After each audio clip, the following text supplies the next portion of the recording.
Hello, আমার নাম সৌম্যদীপ। আজকে একটা নতুন গল্প, সৎ ছেলেটি ও স্বর্ণের কলস। এক গ্রামে রবিন নামের এক সৎ ছেলে থাকতো। সে গরিব হলেও কখনো মিথ্যে বলতো না বা অন্যর জিনিসের লোভ করতো না। একদিন রবিন মাঠে কাজ করার সময় একটি পুরনো কলস খুঁজে পেল।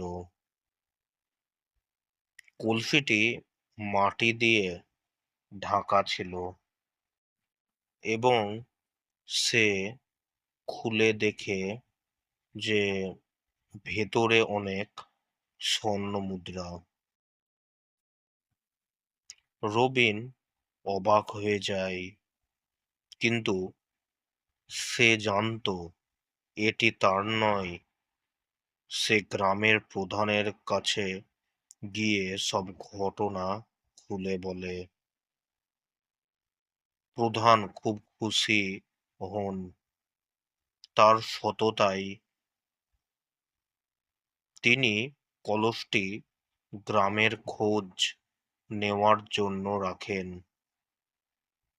কিন্তু মালিক না পাওয়ায় পুরস্কার স্বরূপ রবিনকেই কলসটি দেন।